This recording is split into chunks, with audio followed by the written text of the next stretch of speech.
અમરેલી લાઠી market યાર્ડમાં ખેડૂતો માટે ખુશીના સમાચાર સામે આવ્યા છે। અહીં મગફળી અને સોયાબીનની ટેકાના ભાવે ખરીદી શરૂ કરવામાં આવી છે। લાઠી તાલુકાના આશરે 550 જેટલા ખેડૂતોએ રજીસ્ટ્રેશન કરાવ્યું છે। લાઠી માર્કેટ યાર્ડના ચેરમેન દકુ પટશાળા, વજુ શંકર અને રાજુ ભૂતિયાએ ખરીદીનો શુભારંભ કરાવ્યો હતો। ખેડૂતો મગફળી લઈને ઉત્સાહભેર માર્કેટ યાર્ડ ખાતે પહોંચ્યા હતા।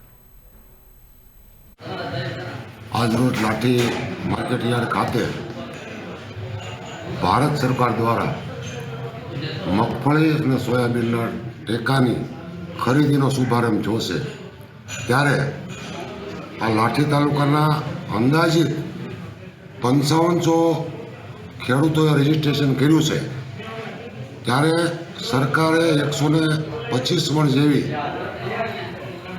એક ખાતા દીઠ મગફળી લેવાનું નક્કી કર્યું છે। ત્યારે હું આ તકે ભારત સરકારના રાજ્ય સરકારનો પણ આભાર વ્યક્ત કરું છું અને આ તાલુકાના સર્વ ખેડૂતોને વિનંતી છે કે આપ વારા પ્રમાણે અહીંયા આવો અને ક્વોલિટી જાળવી અને લાવો, એથી કરીને કોઈ મુશ્કેલી આપને ઊભી ન થાય। ભારત સરકારના અને નાફેડ દ્વારા ગુજકો માસોલને દ્વારા અમરેલી જિલ્લા ખરીદ વેચાણ સંઘ દ્વારા લાઠી એપીએમસીમાં ભારત સરકારના ટેકાના ભાવે જે જણસ છે મગફળી, સોયાબીન, એમની ખરીદી શરૂ કરવામાં આવી છે।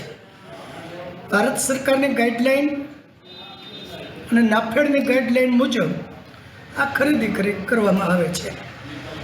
ખેડૂત ખાતે દીઠ 125 મણ સરકારના ટેકાના ભાવે જે નક્કી કરેલ છે રકમ, એ ભાવે આજથી શરૂ કરવામાં આવે છે। સાહેબ, કેટલા ખેડૂતને રોજ બોલાવવામાં આવે છે?